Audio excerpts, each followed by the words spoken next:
Hey, joining us now on the MARR Army Rock Show, a band that is no stranger to the MARR Army Rock Show. We've had them on a couple times before.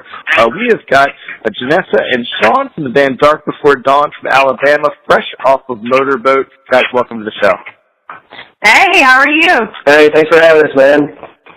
Hey, man, always a pleasure. So I wanted to have you guys on because I was really excited for your band to see you get booked as a playing band on Motorboat. So we actually met Sean as fellow cruisers, but you guys were aboard and playing aboard Motorboat. So, hey, I want to give you some time to just reflect on the Motorboat experience as a band that took the stage.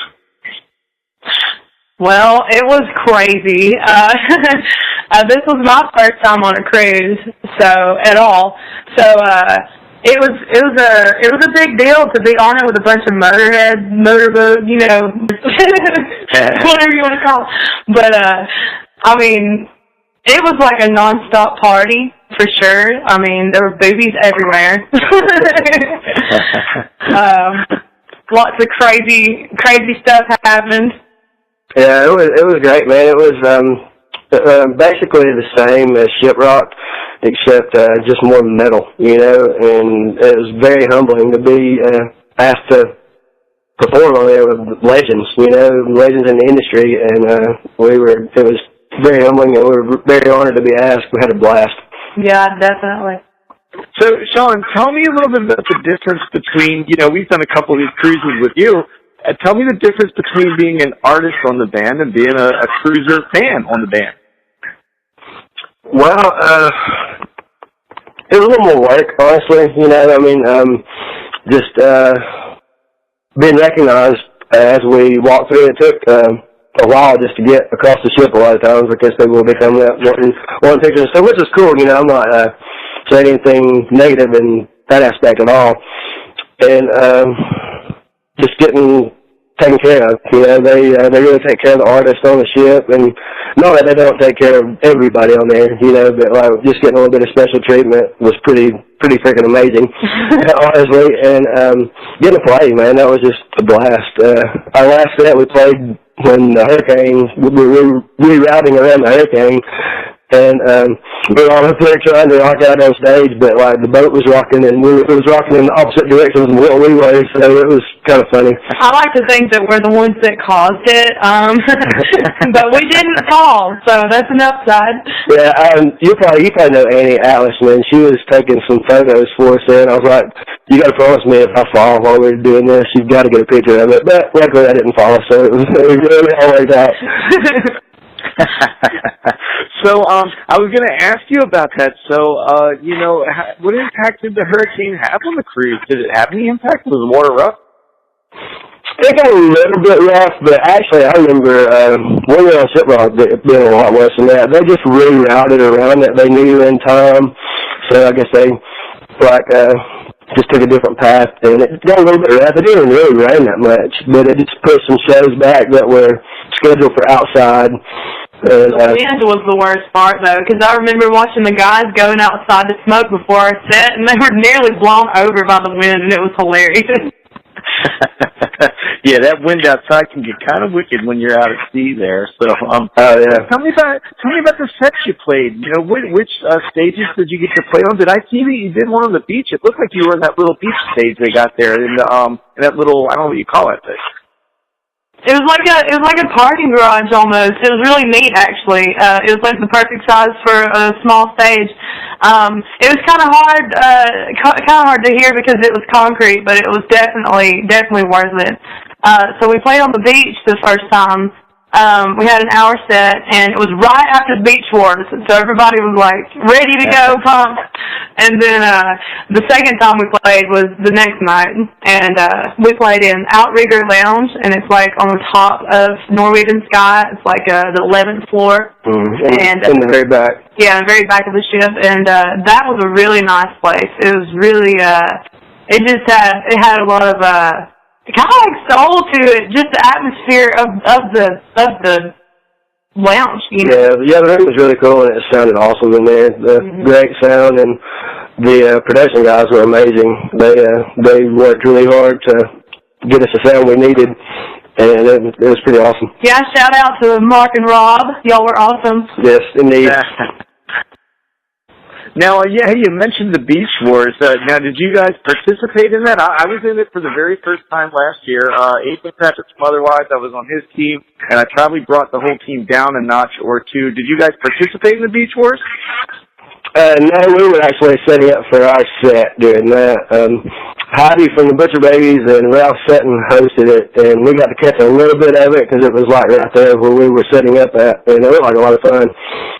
Yeah, it was like 1,000 degrees outside, so I totally would have done it, but, I mean, I'm pretty sure that when I got done, people would have probably been scared of me, because no makeup would have been awful. So, for each of you, the same question. Did you have a favorite artist? I know you watched some shows while you were on that boat as well. Did you each have a favorite artist that you got to see? Okay, well, I, for one, I really did not expect the music to be so, I mean, I knew it was going to be awesome, but I didn't expect it to be so in your face, because, I mean, I haven't really been to metal, real hard, hard metal concerts. It's more been like, stuff that's on Shiprocks and stuff. So when I saw them live, it was a completely different atmosphere for me, and it was amazing. I have to say probably my new favorite band, because of Motorboat, is Crowbot. Definitely. They put on a kick-ass show. Yeah, Crowbot's amazing. Right in our backyard, yeah, man. Yeah, I got to say, Crowbot was one of my favorite sets as well. But it was my first time seeing Slayer and Motorhead, and Suicidal Tendencies as well. They were all just wow. Yeah, I mean, wow. That's how you put on a rock show. Those guys know how to do it, and it was just great. We had a blast. So, tell me a little bit about what the cruise has done for the band. Have you seen a surge in support after playing the cruise? Definitely, yeah. I mean, we actually hit 5,000 likes on Facebook, yeah. But a lot of it had to do with some of the people that we met on Motorboat, and I think Sean, and you probably know some of the people that helped push that for us. We got to catch up with them. I got to meet them for the first time, and after that, they've just been like back-to-back supporting every day, sharing stuff that we post, and they're really interested in what we have to say. And it's really cool to see how much of a family that these cruises are. It really is, especially like when it comes to our music and stuff. They're family and friends on a personal level, but also they push us as a band. Yeah, definitely. We've, I think, since we've gotten back, we've had about probably 200. No, it's been more than that. Probably close to 500 new likes on our page since we've gotten back from the cruise, and I know that's just from everybody from the ship sharing our stuff for us, which is awesome. Facebook too. I mean, a lot of people prefer other social media accounts, so it's really neat. I've had a lot of people reach out to me personally on my personal page and add me. I've had to delete a lot of people so I could add people I actually know. So it's kind of cool. That's a good problem to have, and what you're saying is so true. We were at the Rock Allegiance Festival in Philadelphia this weekend, and I'm looking right down now at a picture of a Shiprocker reunion with about probably 40 people in it easily that are all Shiprockers, and had you guys been at that festival, you'd have been right there with us, I know. Hey, so tell the world a little bit about your EP that's out there, All My Darkness, for folks that are somehow new to you guys. Well, our EP, it's got 5 songs on it, and most of the songs were recorded, like a year and a half ago? Yeah, it was right before the last Shiprock. Yeah, right before the last Shiprock is when we recorded most of our songs. But we have a newer one that we kind of threw in there with them, and that one's Madame Cliché. We decided to release it with the EP so that we could have them all in one spot. Everybody's easy to find. We're hopefully going to record a little bit more, though, at the end of this year and release some new material because, I mean, we have grown so much as a band. A lot of those songs that are on our EP don't even do my guys justice anyway. They've improved, I mean, a lot. We've grown together, It's a different sound. It's a better sound. Yeah, I'll agree with that for sure. Our style, I wouldn't say it's changed any, but it just improved, if that makes sense, you know. And we've got some pretty good songs that we're playing live now that we haven't got out there yet that we're really looking forward to putting out there for everybody to hear that hadn't got a chance to see us live yet. So we're pretty excited. As for our existing EP, you can find it on iTunes and Google Play. I'm pretty sure we're still on Pandora. But it's called All My Darkness, and you can buy it for how much, someone? It's less than $5. It's less than $5, yeah. So. Yeah, man, it's a great EP. I've had that one for a little bit now, and featured that on the show. And shout out to that team, Madden Crusade, by the way. It's a really, really cool tune. I'm glad you guys added that. So, hey, one last thing. Are we seeing? I should know this. Are we seeing either of you on Shiprock in about 100 days or so? I don't know for sure. I hope so, at least as guests. You know, we're still holding on to hope that we'll get asked to play, but you never know how that's going to work out. Oh, yeah, I wasn't pressure you to say if you were playing. Sorry, I didn't mean to phrase it that way. I just meant what you think.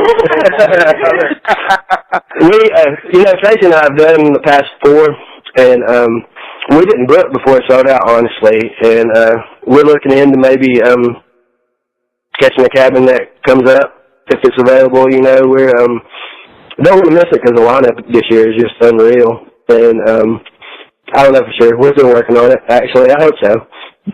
I just want to say, if y'all see me on the ship, it's not because I snuck into their suitcase. Well, man, Janessa and Sean, it's always good talking to you guys, and I hope you guys make it on board. It's always been good seeing you. So the band is Dark Before Dawn. They are from Alabama, and make sure you pick up the EP that's out there floating around, All My Darkness. And, hey, thanks for being back on the show again. Well, thank you. I enjoy every time we get invited to talk to you. Yeah, thank you so much. It's been amazing.